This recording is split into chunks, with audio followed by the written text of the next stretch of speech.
Assalamualaikum warahmatullahi wabarakatuh. Bismillahirrahmanirrahim. Alhamdulillahi rabbil alamin. Wassalatu wassalamu ala asyrafil anbiya'i wal mursalin wa ala alihi wa sahbihi ajma'in. سبحانك لا علم لنا إلا ما علمتنا إنك أنت العليم الحكيم رب اشرح لي صدري ويسر لي أمري واحلل عقدة من لساني يفقه قولي اللهم أرنا الحق حقا وارزقنا اتباعه وأرنا الباطل باطلا وارزقنا اجتنابه أما بعد. Muslimin muslimat, hadirin hadirat, mudah-mudahan dirahmati Allah Subhanahu wa taala.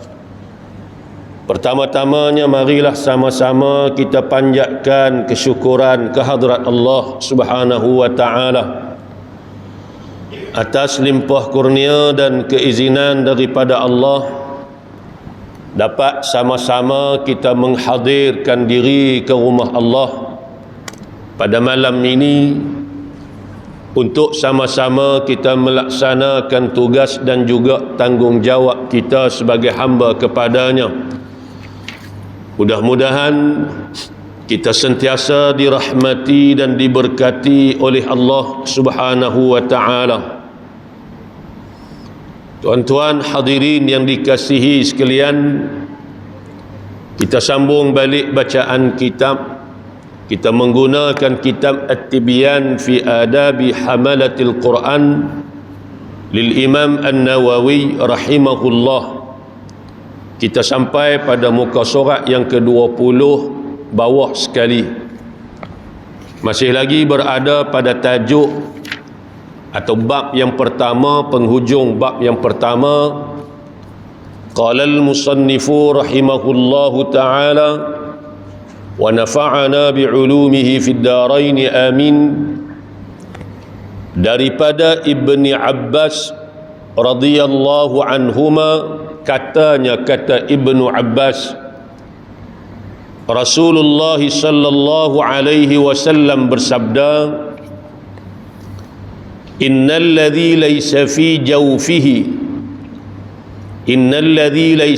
jawfihi syai'un minal qur'ani kalbaitil kharib atau kalbaitil kharib atau kama qal, yang bermaksud sesungguhnya orang yang di dalam hatinya tidak mengandungi, yakni tidak ada Al-Quran, makna tidak ada sikit pun daripada Quran. Orang yang dalam hatinya sikit Quran pun tak ada, tak hafal atau tak baca, dan tak boleh baca dan tak mengaji untuk bagi boleh baca. Orang yang tak ada langsung Quran dalam hati dia walau sikit, umpama sebuah rumah yang roboh, kata Nabi, maka jiwa dia, hati dia adalah seumpama rumah yang roboh, yang runtuh, yang orang tak duduk dah. Rumah ni bila runtuh, orang tak duduk, usang, terbengkalai, siapa duduk tuan-tuan? Bewak kan, jin, tak tahulah. Orang buat benda tak elok lah, rumah runtuh, rumah orang tak duduk, macam-macam lah, ulat, sawa, benda-benda hak tak baik yang akan menumpang duduk di rumah tadi ni. Makna jiwa yang tidak ada Quran walau sikit dalam hati dia, jiwa ni menjadi tempat bersarangnya benda-benda yang tidak baik, dan dia mudah untuk dipesongkan dan disesatkan daripada jalan kebenaran.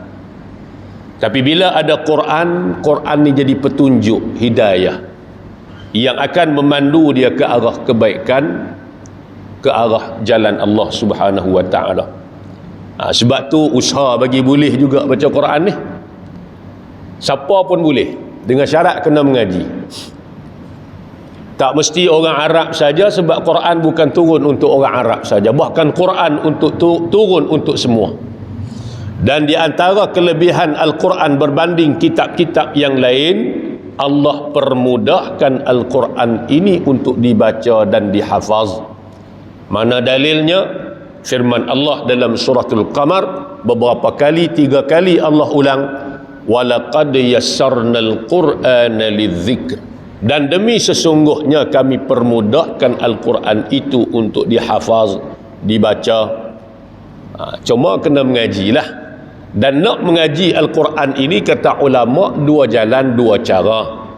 Cara yang pertama, tok guru baca, kita nak murid perhati dengar bacaan guru. Lagu mana guru sebut dengung, lagu mana guru sebut panjang mat 2 harakat, lagu mana guru panjang 4 harakat, 5 harakat, dia wakaf tang mana, dia ibtidak tang mana, dia tebai lagu mana, dia nipih lagu mana. Dengar, ikut bacaan guru. Kemudian kita hak mengaji ini pula baca depan guru, guru dengar bacaan kita. Hak mana tak betul, guru nanti tegur betul bagi betul.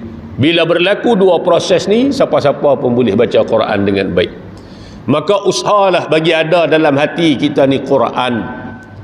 Bagi boleh, kalau tak hafal pun boleh baca, dan baca jangan tinggal. Alangkah baiknya kalau kita boleh hafal, tak banyak pun mungkin surah-surah lazim yang menjadi kelaziman kita duk baca dalam solat, kita hafal.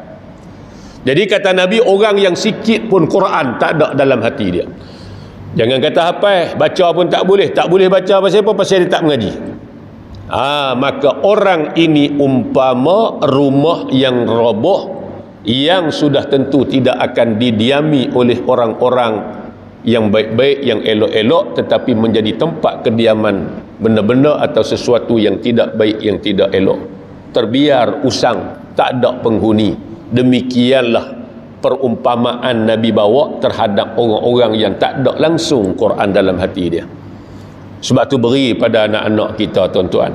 Kita sebagai ibu bapa bertanggungjawab untuk memberikan ilmu Quran pada anak. Pastikan anak-anak kita boleh baca Quran. Alangkah baiknya lagi kalau mereka hafal Quran dan sebagainya. Baik, ini di antara apa yang Nabi sebut sebagai galakan kepada kita supaya usaha ikhtiar bagi boleh baca Quran. Lebih baik lagi kalau kita ada hafal. Tak banyak pun tak apa. Kurang-kurangnya surah-surah lazim ada dalam dada kita. Mula daripada Al-Duha sampai An-Nas kita hafal. Bagi ada juga. Kata dia riwayat At-Tirmizi, dan katanya hadis ini hadis hasan lagi pula sahih. Baik. Daripada Abdullah bin Amru bin Al-As radhiyallahu anhum. Abdullah bin Amru bin Al-As radhiyallahu anhuma, daripada Rasulullah sallallahu alaihi wasallam. Riwayat daripada Nabi, sabda baginda, sabda Nabi, yuqalu. Baris tu, baris tak ada. Orang Arab dia boleh baca, kita tak ada baris lagu tu, tak bunyi terus lah. Nak baca tak boleh. Tara ada baris Quran pun kadang-kadang salah lagi baca. Kan? Ni tak ada baris terus. Yuqalu li sahibil Qur'ani iqra warqi warattil kama kunta turattilu fid dunya fa inna manzilataka inda akhiri ayatin taqra'uha. Ni kelebihan orang Quran ni. Kelebihan orang rajin baca Quran ni. Lah kita tak nampak lah tuan-tuan ni. Mati esok balik di akhirat, baru kita tahu betapa besarnya kelebihan bila kita duduk berdamping dengan Al-Quran ni. Sebab tu bagi ada masa kita dalam setiap hari, masa kita dengan Quran bagi ada. Jangan tunggu masa lapang baru nak baca Quran, tapi lapangkan masa untuk baca Quran. Sama ada kita buat lepas subuh, atau sebelum tidur ke, atau lepas, ikutlah masa kita. Tapi yang penting ada masa kita duduk dengan Quran sehari-hari. Jangan tunggu Ramadan saja baru nak pegang Quran. Bila mari bulan lain tinggal terus dah. Tak sepatutnya lagu tu. Baik, apa kelebihan dia? Ni cerita bagaimana darjat orang yang baca Quran, orang yang rajin baca Quran ni, darjat dia di akhirat naik tinggi, lebih daripada orang lain. Setinggi mana kedudukan dia? Tengok dia kata apa? Dikatakan kepada empunya Al-Quran. Malaikat kata kepada orang-orang yang memiliki Al-Quran. Apa makna memiliki? Yakni orang yang baca Quran, orang yang hafal Quran. Bila hafal dia baca, apa malaikat kata? Baca dan meningkatlah dalam syurga ni. Boleh masuk syurga dah. Ni nak naik darjat dalam syurga ni. Malaikat kata baca Quran seperti mana kamu baca di dunia dahulu. Baca. Dan naiklah, setiap kali dia baca, naik darjat dia, naik. Sebagaimana engkau dahulunya membaca di dunia. Bacalah. Bila dia baca, makin naik darjat dia. Bila dia baca, makin naik darjat dia. Bila dia baca, makin naik darjat dia. Sebagaimana kamu duk baca dulu di dunia, dulu rajin baca Quran, baca. Maka kata Nabi, sesungguhnya kedudukan engkau dalam syurga ini, darjat engkau dalam syurga ini adalah pada ayat terakhir yang engkau baca ketika hidup dahulu. Bayangkan kalau dia baca habis khatam, pusing baca habis khatam, pusing pula baca habis khatam. Darjat dalam syurga tu duk naik sampai mana? Sampai ayat terakhir hak dia baca waktu dia hidup di dunia sebelum dia mati. Berapa puluh tahun duk baca Quran ni, duk khatam Quran ni, darjat tu duk naik. Dengan sebab apa? Dengan sebab baca Quran. Allah. Ni di antara amalan-amalan yang kalau kita tinggal rugi sangatlah. Sebab dia yang akan membezakan, meninggikan darjat kita lebih pada orang lain di akhirat nanti dengan sebab Quran ni. Allah beri sampai taraf tu. Tiba-tiba kita tak ambil berat pasal Quran. Rugi sangatlah. Memang lagu itulah perangai kita pun. Saya duk mengajak kelas Quran di belah-belah Ustaz, belah-belah sekarang ni pun lagu itulah. Dia tak ramai lagu ni kalau mengaji Quran. Kan? Setengah pun tak ada, satu tiga pun tak ada. Mai mana hak boleh baca dah, hak tak boleh baca tak masuk. Dia sampai bila pun tak boleh baca. Lepas tu kena tunjuk kesungguhan kita mau. Tak boleh mula daripada Iqra' 1, jangan malu. Biar kita tak boleh, kita mengaku tak boleh, aku mula daripada bawah. Letak target kita. Kalau kita usaha, kita ikhtiar, kita nak, insya-Allah Allah akan beri dan Allah permudahkan pada kita. Siapa pun dapat. Man talaba syai'an jiddan wajada. Siapa cari sesuatu dengan bersungguh-sungguh, dia akan dapat. Kalau kita zaman kita kanak-kanak, zaman kita remaja dulu, kita tak ambil berat pasal ilmu Quran, jangan pula buat benda yang sama pada anak-anak kita. Pastikan anak-anak kita sejak daripada zaman sekolah rendah lagi dah boleh Quran, menengah pun dah boleh Quran dah. Supaya esok bila dia besar, dia menikah apa semua, Quran dah boleh. Paling-paling kalau dia tak hafal pun dia boleh baca Quran dengan baik. Itu tanggungjawab kita sebagai ibu bapa. Ni bagaimana Quran yang kita baca di atas dunia ni, dia akan menaikkan darjat kita di akhirat tinggi lebih pada orang lain. Lagi banyak kita baca di dunia ini, lebih tinggi kedudukan darjat kita di dalam syurga nanti. Allah penaik kita sampai mana? Sampailah ayat terakhir yang kita baca sebelum daripada kita mati. Sebab itulah tuan-tuan, bila kita khatam Quran, sunat Nabi kata orang yang maknanya orang sebaik-baik amalan ni ialah bila kita buat satu amalan tadi ni, kita buat, kita berhenti dan kita ulang, kita patah balik. Al-hillu wal-murtahil kan dia panggil. Al-hillu maknanya kita habis kita tak berhenti, kita patah balik, lalu tu juga kita ulang balik. Sebab tu kalau kita perasan masa kita khatam Quran kan, sampai surah An-Nas, minal jinnati wan nas, kemudian kita baca apa? Al-Fatihah. Kemudian kita baca apa? 5 ayat pertama dalam suratul Baqarah. Kan? Ula wa ulaika humul muflihun. Sampai situ baru kita berdoa. Doa dengan doa khatam Quran tadi ni. Pasal apa kita tak doa masa minal jinnati wan nas? Habislah kan surah yang terakhir. Pasal apa kita tak doa masa tu? Tak. Habis minal jinnati wan nas, lala tu juga kita start balik dah. Fatihah Kita mulakan secara simbolik je 5 ayat pertama dalam suratul Baqarah. Nak habaq la tu juga kita dah mula balik bacaan kita. Makna baca Quran ni tak habis. Bukan makna khatam, habis tutup Quran, selesai di situ dah. Lepas tu kalau anak-anak kita habis sekali khatam, tuan-tuan tak pergi hantar dah dia mengaji, silap lah. Dia tak boleh lagi Quran. Hantar lagi sampai bila? Sampai tak ada tempoh.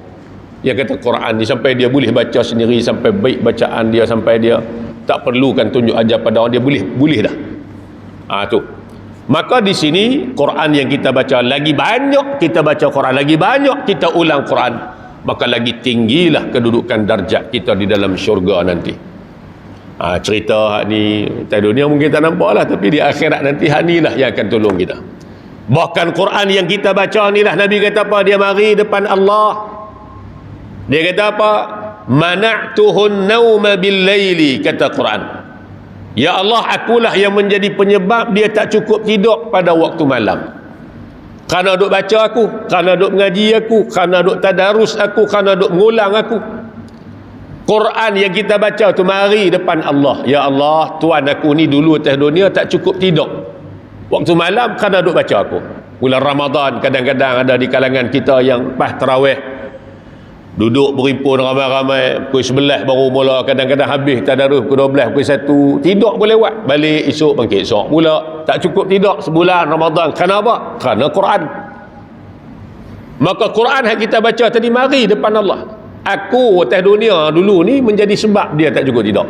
Fasyafi'ni fi. Dia minta izin pada Allah nak beri syafaat kepada kita. Lalu Allah beri izin, beri syafaat, beri pertolongan kepada Tuhan engkau. Tolong dia. Beri kesenangan, kemudahan dia di sini. Kerana dulu dia duk baca kamu waktu atas dunia. Sanggup gadai tidurnya semata-mata kerana nak baca Quran, mengaji Quran, mengapai Quran dan sebagainya. Ini antara amalan-amalan yang satu kerugian yang amat besar kepada kita kalau kita tak ambil berat dalam kehidupan seharian kita, tuan-tuan. Baik, kemudian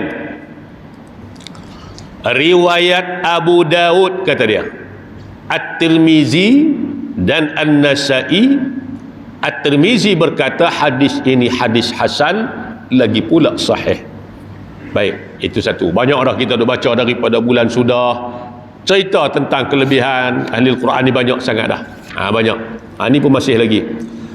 Daripada Mu'adz bin Anas radhiyallahu anhu, bahawasanya Rasulullah sallallahu alaihi wasallam bersabda, man qara'al Qur'ana wa 'amila bima fihi albasallahu walidayhi tajan yaumal qiyamati daw'uhu ahsanu min daw'is syamsi fi buyutid dunya fama zannukum billadhi amila bihadha.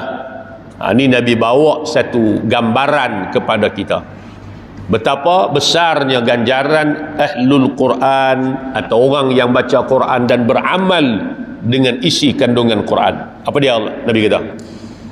Sesiapa yang membaca Al-Quran, siapa-siapa baca Quran dan beramal dengan apa yang terdapat di dalamnya, dia baca Quran, dia buat hak Quran suruh, dia tinggal hak Quran larang, makna dia beramal dengan Quran.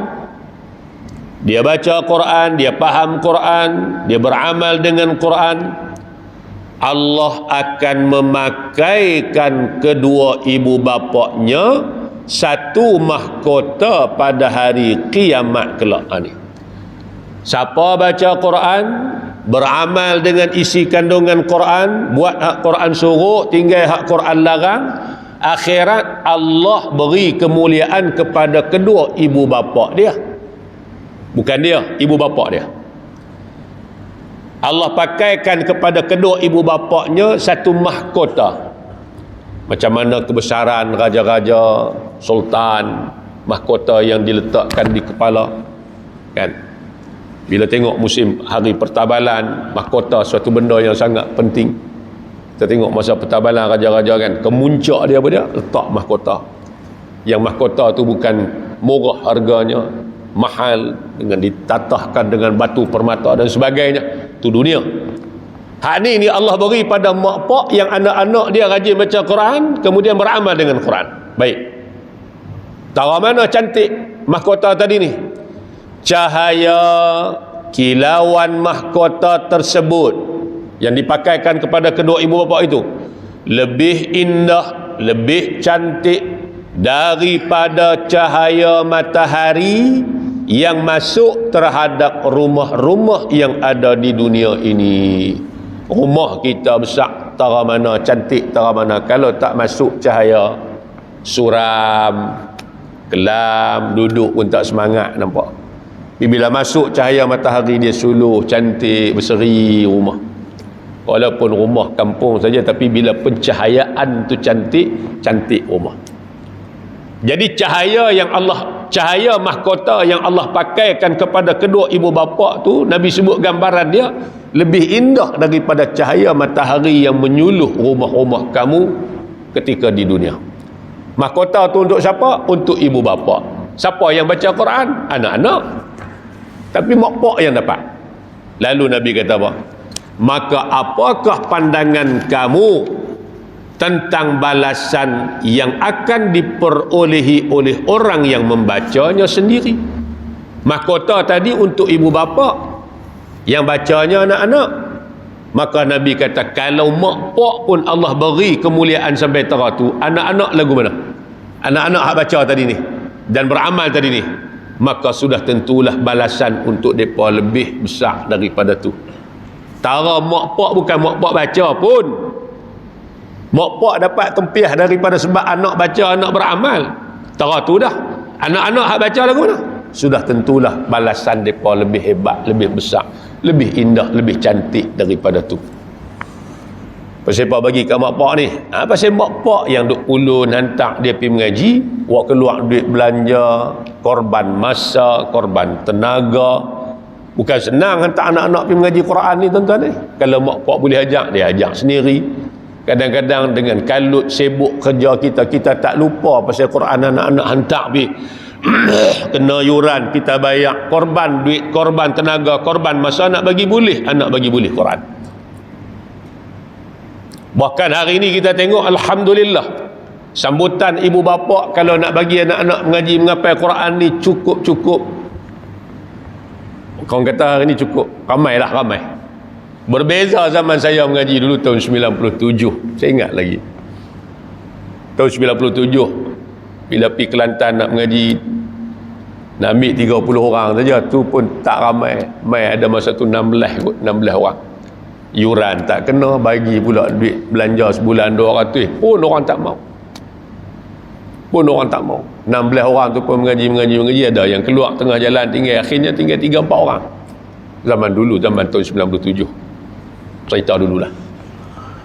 Tapi hari ni kita tengok dengan program yang ada, ulul albabnya, kalau di Kedah kita Ma'had Tahfiz Sains Darul Amannya, Iqdarnya, tumbuh bak cendawan pusat-pusat hafazan Quran, sama ada hak diseliakan oleh kerajaan pusat ataupun negeri, apatah lagi yang di bawah individu ataupun yang kita kata yang swasta ni, lagi-lagilah banyak tuan-tuan di Langkawi pun berlambak-lambak kan.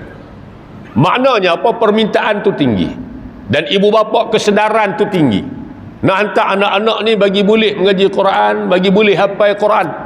Yuran bukan murah, 200-300 sebulan pun sanggup bayar, tak ada masalah. Berbeza dengan zaman dulu, tak kena yuran, dapat duit 200 pun kadang-kadang tak penuh pun. Bahkan nak kena duk cari pula anak-anak ni, minta suruh main mengaji. Alhamdulillah perkembangan yang baik. Sebab itu tanggungjawab kita. Bila kita beri pada anak-anak Quran ni, esok dia tak salahkan kita dah. Sebab kita dah tunai tanggungjawab kita sebagai ibu bapa. Tapi kalau hari ni anak-anak kita tak boleh baca Quran, umur 20, 30 tak boleh baca Quran, tak erti baca Quran, buta Quran, kita tak boleh nak salahkan mereka. Sebab apa? Sebab kita nak kena tengok balik sejarah kehidupan anak-anak kita waktu umur 5, 6, 7, 8, 9, 10, 11, 12 tahun dulu ni. Kita bagi tak Quran ke dia? Kalau kita tak boleh mengajak, kita hantar tak dia pergi mengaji dengan tok-tok guru Quran yang ada kat belah kampung kita, taman kita dan sebagainya.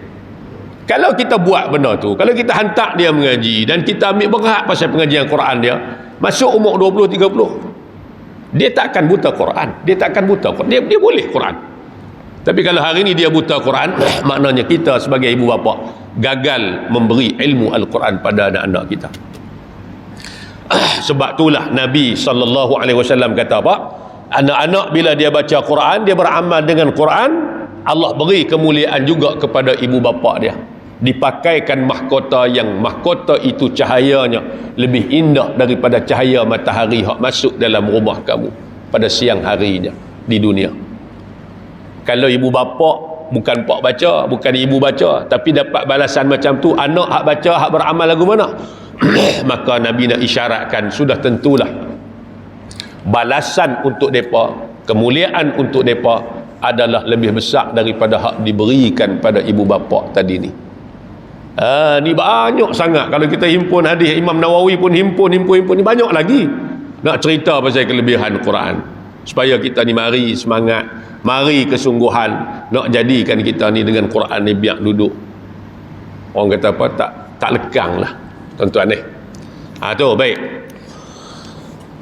Ad-Darimi meriwayatkan dengan sanadnya daripada Abdullah bin Mas'ud radhiyallahu anhu, daripada Rasulullah sallallahu alaihi wasallam, sabda baginda, sabda Nabi, Iqra'ul Qur'ana fa inna Allah ta'ala la yu'adzibu qalban wa'al Qur'ana wa inna hadzal Qur'ana ma'dubatullahi faman dakhala fihi fahuwa aminun wa man ahabbal Qur'ana falyubashir atau kama qal.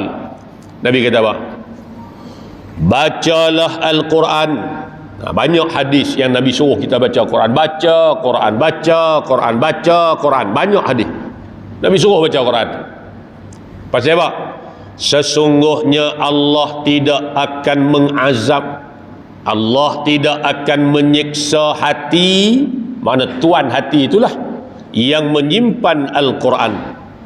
Kalau dalam hati tadi ada Quran, dia hafal Quran, dia ingat Quran, Allah tak akan seksa hati ini, mana tuan kepada hati mana orang ni. Kerana hati tadi ada Quran. Sesungguhnya Al-Quran itu adalah ma'dubatullah. Ma'dubah ni makna hidangan daripada Allah. Sebab apa? Dalam Quran tu ada belaka. Quran diumpamakan seperti hidangan, jamuan daripada Allah. Kita pergi makan kenduri, jamuan kan. Bil-bil lagi bila mari jamuan raya ni masuk dalam jamuan tu. Orang buat dalam dewan, masuk dalam dewan tu segala-gala ada.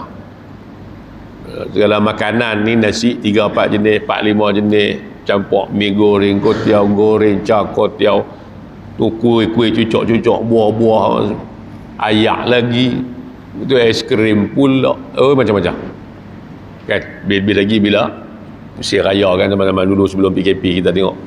Mana masuk dalam pesta jamuan tadi ni ada belaka dalam tu. Segala apa yang kita nak. Kan? Quran ni Allah umpamakan satu hidangan daripada Allah yang Allah buat turun kat kita melalui Nabi SAW.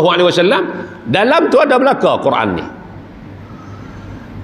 Tentang hukumnya, halal haramnya, tentang cerita-cerita umat-umat terdahulunya, tentang amsal, perumpamaan-perumpamaannya, cerita-cerita pasal perkara-perkara yang gaibnya, doanya dan sebagainya, benda hak kita perlu, panduan dalam kehidupan kita, semua ada dalam Quran. Ma farratna fil kitabi min syai'. Allah kata kami tak tinggal walau sikit, walau sesuatu pun dalam Quran, melainkan semua ada dalam Quran. Jumpa dengan tak jumpa aja. Maka Nabi kata apa? Al-Quran itu umpama jamuan daripada Allah. Maka sesiapa yang memasukinya, siapa masuk dalam jamuan Allah, yakni siapa masuk dalam Quran, makna siapa berpegang dengan Quran, baca Quran, beramal dengan Quran, faham Quran, jadikan Quran sebagai panduan, maka dia berada dalam keadaan aman, tenteram, selamat. Dia selamat, aman dia dunia akhirat. Bila kita jadikan Quran sebagai panduan dalam kehidupan kita, pegang dengan Quran, beramal dengan Quran, hak Quran suruh kita buat, hak Quran larang kita tinggal, aman selamatlah kitanya. Hak jadi tak selamat pasal tinggal Quran. Nah, sesiapa yang menyintai Al-Quran, siapa kasih kepada Quran, sama ada kasih kepada Quran, suka kepada baca Quran, suka kepada ahlul Quran, suka kepada majlis-majlis Quran, tak kira lah apa hubungan, apa yang terkait dengan Quran, kita suka. Tengok anak-anak apa Quran pun kita sayang, kita kasih, kita tak meluat ke dia. Dah setengah orang dia meluat tengok budak-budak apis ni. Nak pula anak-anak kita kadang-kadang kan baru membesar, pakaian pun kadang-kadang selekeh. Dia tak boleh tengok, dia kata aku sakit hati.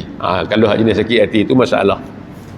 Tapi kalau hak jenis duk sayang budak-budak ni, budak-budak, mereka budak-budak kadang-kadang belum akil balik pun hafal Quran duk baca tiap-tiap hari, mengulang siang malam pagi petang. Mulia tak mereka di sisi Allah, tuan-tuan? Mulia. Duk baca kalam Allah, tiba-tiba kita pergi duk sakit hati, benci ke mereka. Tak ada kebaikan dalam kehidupan kita. Lepas tu jangan ada perasaan benci, sakit hati pada anak-anak kita duk hafal Quran ni. Nah, ni Nabi kata apa? Siapa-siapa yang mengasihi Al-Quran, termasuklah mengasihi ahlul Quran, majlis Quran, maka bergembiralah dia. Makna apa? Maknanya Nabi sebut kepada dia bahawasanya dia akan mendapat kegembiraan daripada Allah Subhanahu wa ta'ala dengan sebab kasih kepada Quran tadi ni. Ni bulan Ramadan tak lama lagi, tuan-tuan. Letak target kita ni bagi ada lah, bagi beza lah dengan Ramadan hak sebelum ni. Letak target kita bukan start Ramadan nak ni, patut mula dah ni, jangan tunggu Ramadan baru nak start. Ni kena panas enjin dah ni, kena warm up dah. Masuk Ramadan kita dah boleh speed dah kan. Buatkan kumpulan tadarus. Mungkin kita boleh pecah kepada beberapa kategori lah, kita kata. Kategori hak pertama ni, kita dengan kawan-kawan kita ni, kategori hak tak erti apa. Kita tak baca Quran mungkin, tapi kita mula daripada Iqra' satu pakak-pakak berbetui abatasa dulu. Tak apalah, bagi ada permulaan tadi ni. Mula. Jangan tak mula. Sama-sama kawan-kawan kita, kalau kita masuk hak geng-geng pandai dah, mungkin kita berasa malu, berasa jauh hati dah. Duk 4-5 orang kita ni semua hak jenis tak erti belakang. Tapi kena ada seorang lah artinya, baru boleh tunjuk ajak kat kita. Kalau semua pakai tak arti, pakai duk mereka macam-macam lah pula. Geruk hak kedua ni hak mana? Hak boleh baca dah, cuma tak berapa lancak. Tak apa, kita tak baca lah daripada Baqarah, kita ambil lah ayat-ayat lazim, juzuk 30 ke. Kalau tak khatam pun sekurang-kurangnya kita boleh habis dah. Juzuk 30 tu kita habis bulan Ramadan ni, habis Ramadan kita habis. Daripada kita tak lancak ni, kita boleh lancak. Kita tak letak target kita 30 juzuk. Kurang-kurangnya kalau boleh 2-3 juzuk pun jadilah. Bacaan kita pada Ramadan ni lebih baik daripada hak sebelum tak Ramadan baru ni. Mau dengan tak mau je. Grup satu lagi mungkin kita kalangan-kalangan nak lancak dah ni, aduk sekali dalam satu grup. Ni kita letak target lah, mungkin sekali khatam, mungkin 2 kali khatam dan sebagainya. Menjadi amalan Nabi dengan Jibril alaihissalam. Nabi sebutkan dalam hadis, Jibril akan datang melakukan semakan Al-Quran dengan Nabi setiap kali Ramadan sekali. Pembentangan Al-Quran. Nabi baca, Jibril baca, Nabi semak, Jibril semak. Sekali dalam setiap Ramadan. Kecuali pada Ramadan terakhir sebelum baginda wafat, Jibril mari buat pembentangan semakan Quran dengan Nabi 2 kali. Jibril mari sekali habis, mari pula lagi sekali buat pembentangan habis semakan. Itulah yang dimuktamadkan sebagai Quran yang tertulis dalam mushaf kita pada hari ini, tidak ada nasikh mansukh. Itulah yang dimuktamadkan oleh para sahabat ketika menulis Al-Quran atau menghimpunkan Al-Quran tadi ni. Jadi kita per Ramadan, hak Ramadan kita lebihkan. Hak bulan-bulan lain tu bagi ada rutin harian kita. Pasal apa benda lain kita boleh buat sebagai rutin kita, tiap-tiap hari kita buat tak boleh, benda-benda hal lain. Tapi pasal apa Quran tak boleh jadi lagu tu. Tak boleh, aku tak boleh kalau tak baca Quran lepas subuh, tak boleh, aku tak boleh, aku berasa tak boleh. Jadi sampai peringkat lagu tu bagi ada. Nah, mau dengan tak mau, usaha kena ada, ikhtiar. Tambah hari ni nak mengaji tuan-tuan, Allah cukup mudah lah. Sama ada kita mari ke kelas, kalau kadang-kadang Tok Guru jauh boleh secara online maya, tapi bagi ada asas lah. Ada kelas Tok Guru mai, kita mai, sayang ambil berat sikit pasal Quran. Nah, duk cerita ni lah tak puasa mati, esok baru tak puasa mati, nak batas balik mengaji Quran apa lagi dah. Masa ni lah tuan-tuan. Jadi benda-benda yang lain yang kita boleh buat pada Ramadan, selain pada kita baca, mungkin hari ni banyak orang buat konsep wakaf Quran dan sebagainya. Bayangkan Quran yang kita wakaf, beli dengan RM20, kita wakafkan orang duk baca, pahala. Allahu Akbar. Hak tu tak sangka dah. Apa jua benda-benda yang berkait dengan Quran ni, bila kita buat, sudah tentulah besar kelebihannya di sisi Allah, kerana ini adalah kalam dia. Ini adalah kalam dia. Baik.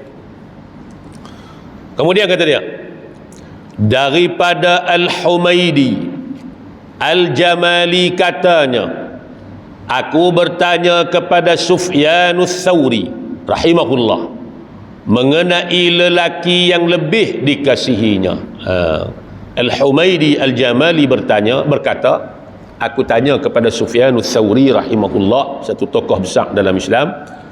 Dia tanya tentang satu orang lelaki, hak mana yang dia lebih kasih? Adakah lelaki seseorang yang pergi berperang pada jalan Allah, atau lelaki seseorang yang membaca Al-Quran, yang banyak membaca Al-Quran? Beliau menjawab, Sufyanus Thawri kata, aku lebih mengasihi lelaki yang membaca Al-Quran. Mana kamu lebih kasih? Lelaki yang berjihad pada jalan Allah atau lelaki yang banyak membaca Quran? Kata Sufyanus Thawri, aku lebih kasih pada lelaki yang lebih banyak membaca Al-Quran. Bukan makna jihad tu, tidak menafikan jihad tu besar pahalanya. Cuma kata Sufyanus Thawri, aku lebih kasih satu orang lelaki yang dia ni rajin baca Quran. Pasal apa ni? Kerana Rasulullah sallallahu alaihi wasallam bersabda, kata Sufyanus Thawri, pasal Nabi kata, khairukum man ta'allama al-Qur'ana wa 'allamah, yang bermaksud sebaik-baik kamu, orang hak paling baik di kalangan kamu, di antara kamu, siapa dia? Sesiapa yang mempelajari Al-Quran, yang belajar Al-Quran dan mengajarkan Al-Quran kepada orang lain. Ini orang paling baik. Walaupun mungkin masyarakat tak iktiraf pun, guru Quran ni mana ada kita tanya dia guru Quran pencen grade berapa, jusa C, jusa A, tak ada. Guru Quran ni mana ada gaji, tak ada gaji. Kita dulu mengaji Quran untuk guru Quran, tak nak bagi apa, kadang-kadang tolong angkut ayat ke dia, ya. Lama-lama sekali bawa lah, beri berah, kain plekat, selai lagu tu je, kan. Maknanya pada pandangan dunia ni kadang-kadang tak diberi pengiktirafan yang sepatutnya pun. Tak ada kata mengajar Quran di kampung grade sampai juzah A, tak ada. Tetapi di sisi baginda Nabi, di sisi Allah, mulianya orang ni. Sehingga Nabi kata, sebaik-baik daripada kamu di kalangan kamu ni orang yang belajar Al-Quran, dan bila dia boleh, dia ajak Quran pada orang lain, bagi orang boleh baca Quran macam dia. Nah, kalau kita tak boleh mengajak pun, belajar sampai mati. Kalau kita belajar, kita dah boleh ajak pada orang lain supaya orang boleh baca Quran macam kita. Itu di antara khidmat kita untuk Quran. Paling-paling tak ada pun pelajar kita, siapa dia? Anak kita, cucu kita, jiran yang berada sekeliling rumah taman kita tadi ni, 4-5 orang. Lepas maghrib mai duk berimpun di rumah kita, duk mengaji Quran, mula daripada Iqra dan sebagainya sampai boleh baca Quran. Allah besar jasa tuan-tuan. Maka Nabi letakkan di sini. Sebab tu Sufyanus Thawri kata, kalau dibandingkan dua orang yang berjihad fi sabilillah dengan hak rajin baca Quran, aku lebih kasih kepada orang yang rajin baca Quran. Pasal apa? Pasal Nabi sebut, orang yang paling baik di kalangan kamu orang yang belajar Quran dan orang yang mengajarkan Al-Quran pada orang lain. Ini kemuliaan kedudukan orang yang belajar Quran dengan orang mengajar Quran untuk guru Quran. Jadi rugi tak kalau kita tak masukkan. Jadi kita boleh letak diri kita dalam kalangan sebaik-baik orang ni, sebaik-baik manusia ni. Kalau tak boleh jadi guru Quran, letakkan kita dalam kumpulan orang yang belajar Quran. Belajar sampai mati tak apa. tak mengajak orang, belajar sampai mati. Boleh mengajak orang. Dan ilmu Quran ni saya sebut bukan maksud kata belajar tajwid betul baca saja. Ilmu Quran ni luas tuan-tuan ni. Al-Imam Suyuti rahimahullah sebut cabang-cabang ilmu Quran ni tak kurang daripada 80 cabang-cabang ilmu. Luas. Kita duk mengaji tajwid tu baru satu. Nak faham Quran kena mengaji tafsir, kan? Kemudian nak apa? Nak reti pasal penulisan Quran, dia ada ilmu dia, ilmu rasmul Quran. Nak mengaji pasal penandaan Quran, baris dia, fathah, kasrah, dhammah dan sebagainya, dia ada ilmu yang dipanggil ilmu dhabtul Quran. Nak reti pasal bilangan-bilangan ayat Quran, adakah di sini dikira sebagai ra'sul ayat atau tidak dikira? Berapa ayat dalam surah ni, berapa jumlah ayat di sisi ulama sekian-sekian, maka kena mengaji ilmu yang dipanggil ilmu al-fawasil. Nak mengaji pasal jenis-jenis bacaan Quran, kita dah dengar tu kadang-kadang kan, ada qiraat baca alaihim, ada qiraat baca alaihum, ada qiraat baca ihdinas sirah seperti mana kita, ada qiraat baca dengan ihdinas sirah dengan sin, ada qiraat baca dengan ihdinas siratal mustaqim dan sebagainya. Maka kita kena mengaji ilmu dia panggil ilmu qiraat. Nak tahu pula pasal apa qiraat ni baca lagu ni, makna dia apa, pasal apa qiraat ni baca lagu ni, makna dia apa, aulamastumun nisa, aulamastumun nisa dan sebagainya. Dia ada ilmu dia panggil ilmu taujih al-qiraat. Oi, banyak tuan, ilmu Quran ni banyak. Tu kita tak masuk lagi dari segi benda-benda yang bagaimana kemukjizatan. Kita nak tahu pula kemukjizatan Quran ni, mukjizat dia dari sudut ilmunya, mukjizat dari sudut bahasanya, mukjizat dari segi perkara-perkara ghaibnya. Ada ilmu yang dipanggil ilmu i'jazul Quran. Allah, memang tak habis. Jadi berikan galakan pada anak-anak kita untuk mengaji ilmu Quran ni. Kalau anak-anak minat Quran, syukurlah pada Allah, kerana itu adalah satu petanda kebaikan yang Allah nak beri pada anak-anak kita dan pada kita sebagai ibu bapa pada anak-anak kita tadi ni. Tuan-tuan, marilah kita ambil semangat Ramadan ni, semangat bulan Syaban ni, semangat nak Ramadan ni, kita suami, isteri, anak-anak, pakat-pakat bagi dengan Quran ni rapat, bagi rapat, supaya kita dapat kebaikan daripada Allah Subhanahu wa ta'ala. Baik, dia habis dah tajuk situ tu. Nanti kita masuk bab yang kedua, stesen dah tu. Kelebihan membaca Al-Quran dan kelebihan membaca dan kelebihan pembaca Al-Quran itu sendiri. Tanda di situ insya-Allah. Kita sambung dalam temuan yang akan datang. Bismillahirrahmanirrahim. Alhamdulillahi rabbil alamin wassalatu wassalamu ala asyrafil anbiya'i wal mursalin wa ala alihi wa sahbihi ajma'in. Allahumma arhamna bil Qur'an waj'alhu lana imaman wa nuran wa hudan wa rahmah. اللهم ذكرنا منه ما نسينا وعلمنا منه ما جهلنا وارزقنا تلاوته آناء الليل وأطراف النهار واجعله لنا حجة يا رب العالمين. اللهم إنا نعوذ بك من علم لا ينفع ومن قلب لا يخشع ومن عمل لا يرفع ومن دعاء لا يسمع. نعوذ بك من هؤلاء الأربع. ربنا آتنا في الدنيا حسنة وفي الآخرة حسنة وقنا عذاب النار. وصلى الله على سيدنا محمد وعلى آله وصحبه وبارك وسلم. الحمد لله رب العالمين. تقبل الله منكم.